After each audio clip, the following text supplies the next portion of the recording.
Hello friend, welcome back my YouTube channel. आज का topic है बोन मैरो पे। देखते हैं क्या होता है बोन मैरो, कहाँ प्रेजेंट होते हैं, कितने टाइप्स के बोन मैरो होते हैं और क्या क्या फंक्शन होते हैं। तो वीडियो को बिना देरी की स्टार्ट करते हैं। सबसे पहले हम बोन मैरो का इंट्रोडक्शन देख लेते हैं। क्या देखते हैं बोन मैरो का इंट्रोडक्शन। बोन मैरो को मेवलाइड टिश्यू भी कहते हैं। यहाँ पे दिख नहीं रहा होगा अच्छे से आप लोग को, बट यहाँ पे लिखा है मेवलाइड। क्या लिखा है? मेवलाइड। बोन मैरो को किस नाम से और जानते हैं? मेवलाइड टिश्यू के नाम से भी जानते हैं। यह एक स्पॉन्जी ऑर्गन होता है। कैसा ऑर्गन है? स्पंजी। जैसे स्पंज होता है ना, वैसे एक ऑर्गन है जिसे हम कैंसेलियस भी कहते हैं। क्या कहते हैं? कैंसेलियस भी कहते हैं। यह बोन के अंदर, किसके अंदर? बोन के अंदर, इनसाइड द बोन। बोन के अंदर क्या होता है? हॉलो स्पेस होता है जिसे कविटी कहते हैं, जिसमें क्या होता है? ये प्रेजेंट होता है।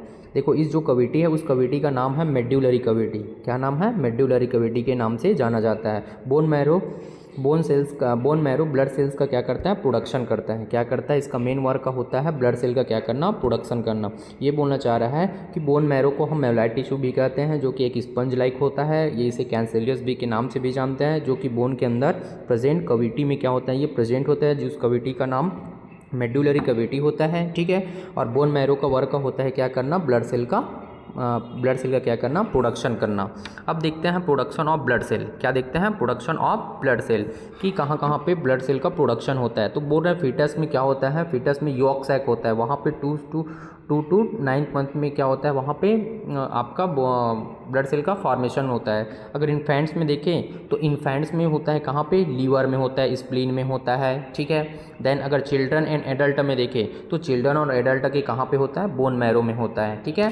अगर डिस्ट्रीब्यूशन का बात करें कि बोन मैरो कहाँ कहाँ प्रेजेंट होता है, तो सबसे पहले ये सबसे ज़्यादा प्रेजेंट होता है कहाँ पे? लॉन्ग बोन में। और लॉन्ग बोन होता है कहाँ? हमारे ह्यूमरस होता है, फीमर है, टिबिया है, फिबुला है, ये सभी जगह आपका क्या प्रेजेंट होंगे? आपके बोन मैरो। अगर वही फ्लैट बोन में देखें, किस में देखें? फ्लैट बोन में, तो फ्लैट बोन की स्कैपुला हो गया, स्टर्नम हो गया, स्कल है, हीप बोन्स है, ये सभी जगह में क्या होता है? बोन मैरो प्रेजेंट होता है।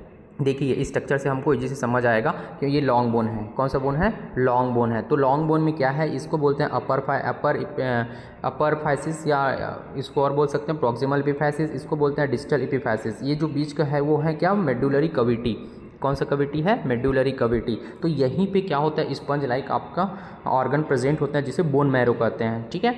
तो पहले ये देखिए डायाफैसिस है। ठीक है। ये प्रॉक्सिमल एपिफैसिस, डायाफैसिस, डिस्टल एपिफैसिस। ठीक है। जिसमें क्या होता है? ये प्रॉक्सिमल एपिफैसिस होता है और डिस्टल एपिफैसिस होता है, वहाँ पे रेड बोन मैरो देखने को मिलता है। ठीक है। अगर बात करें डायाफैसिस में, तो डायाफैसिस में यहाँ पे देखने को मिलता है क्या? Yellow bone marrow. अब देखते हैं कितने टाइप्स के होता है बोन मैरो। ठीक है। तो बोन मैरो बिकम 2 टाइप्स के होते हैं। कितने टाइप्स के होते हैं? 2 टाइप्स के होते हैं। ठीक है। एक होता है रेड बोन मैरो और एक होता है येलो बोन मैरो। तो सबसे पहले बात करते हैं हम लोग रेड बोन मैरो के बारे में। किसके बारे में बात करते हैं? रेड बोन मैरो के बारे में।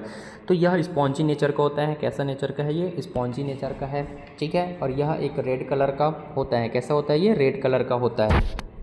Red bone marrow mainly long bones के अपर एंड, जिसको बोलते हैं प्रॉक्सिमल एपिफैसिस, एंड डिस्टल एंड, जिसको डिस्टल एंड मतलब डिस्टल एपिफैसिस में क्या होता है? ये प्रेजेंट होता है। मतलब लॉन्ग आपके रेड बोन मैरो 2 जगह देखने को मिलता है, एक तो अपर लॉन्ग बोन के अपर एंड और एक लोअर एंड में। ठीक है। Function of red bone marrow देखते हैं कि क्या फंक्शन होता है रेड बोन मैरो का। तो सबसे फर्स्ट वर्क होता है आरबीसी सेल का क्या करना? प्रोडक्शन करना, मतलब formation of RBC cell. RBC cells, red blood cell, लाल रक्त कणिकाएं। सेकेंड क्या होता है? एक्सेस जो आयरन होता है, मतलब जो यूज़ होने के बाद जो भी आयरन बचा रहता है, ठीक है, उस आयरन को क्या करता है? ये स्टोर करके रखता है एंड एचबी का फॉर्मेशन में क्या करता है? हेल्प करता है। ठीक है। थर्ड देखते हैं रेडिकुलो एंडोथेलियल फंक्शन होता है। आरई सिस्टम हम आगे बात करेंगे नेक्स्ट वीडियो में क्या होता है आरई सिस्टम। ठीक है। अगर देखें और नेक्स्ट फंक्शन, तो ये क्या करता है? ऑस्टियोजेनिक फंक्शन करता है। ठीक है। क्या फंक्शन करता है? ऑस्टियोजेनिक फंक्शन करता है। अब है क्या? Yellow bone marrow. कौन सा bone marrow? Yellow bone marrow. तो येलो बोन मैरो एक प्रकार का रेड बोन मैरो ही होता है। क्या होता है? एक प्रकार का रेड बोन मैरो ही होता है, जो फैटी एसिड, क्या फैटी एसिड के एक्यूमुलेशन और डिपोजिशन की वजह से क्या होता है? येलो बोन मैरो का फॉर्मेशन होता है। ठीक है। ये बोलना चाह रहा है, पहले yellow bone marrow red bone marrow होता है। क्या होता है? Red bone marrow. बाद में क्या होता है? इसमें फैटी एसिड का एक्यूमुलेशन और डिपोजिशन की वजह से ये कन्वर्ट हो जाता है किसमें? आपका येलो बोन मैरो में। ठीक है।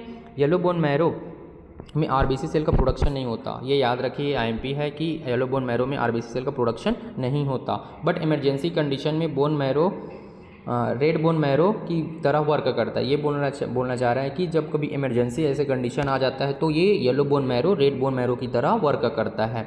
ठीक है। रेड बोन ब्लड सेल का प्रोडक्शन करता है। कभी कभी क्या करता है ये रेड ब्लड सेल्स का भी प्रोडक्शन करने में हेल्प करता है। अगर देखें हम लोग येलो बोन मैरो का फंक्शन, क्या देखें येलो बोन मैरो का फंक्शन देखें तो फर्स्ट फंक्शन होता है कार्टिलेज एंड फैट का क्या करना, प्रोडक्शन करना, ठीक है। किसका प्रोडक्शन करना, फैट एंड कार्टिलेज का प्रोडक्शन करना। सेकेंड फंक्शन देखें तो ये क्या करता है, WBC white blood cells and platelet का क्या करता है, प्रोडक्शन करता है। थर्ड अगर बात करें जैसे कि इमरजेंसी कंडीशन, तो इमरजेंसी कंडीशन में क्या करता है, RBC सेल के प्रोडक्शन में ये हेल्प करता है। जैसे कि एक इमरजेंसी कंडीशन में बता रहा हूँ आप लोग को, ध्यान से समझे। जब आप कहीं हाई एल्टीट्यूड में जाते हैं तो क्या होता है, वहाँ पे एटमॉस्फेरिक प्रेशर बहुत कम हो जाता है, जिससे क्या होता है प्रॉपर ऑक्सीजन नहीं मिल पाता। तो उस टाइम क्या होता है, हमारे मास्टर ग्लैंड एक्टिव हो जाता है और एक्टिव होने के बाद क्या करता है वो हमारे जितना भी और ग्लैंड्स होते हैं उसको रेगुलेट करके क्या करता है वो वहाँ से इंडिकेट करता है कि हमारे जो रेड बोन मैरो है उसको क्या करने में कि मोर RBC सेल के प्रोडक्शन में, ठीक है। जिससे क्या होता है कुछ टाइम के लिए अगर हमको हाइपोक्सिया मतलब लैक ऑफ ऑक्सीजन हुआ रहता है वो क्या हो जाता है, वो आपके पूरा फुलफिल हो जाता है, ठीक है। तो कुछ ऐसे इमरजेंसी कंडीशन है जिसमें क्या करता है आपके जो येलो बोन मैरो है वो रेड ब्लड सेल्स का प्रोडक्शन में क्या करेगा, ये हेल्प करेगा। तो ये था हमारे बोन मैरो टॉपिक एक छोटा सा। अगर ये वीडियो आप लोग को अच्छा लगा होगा तो वीडियो को लाइक कर दीजिए। अगर चैनल पे नए हैं तो चैनल को सब्सक्राइब कर दीजिए। Thanks for watching.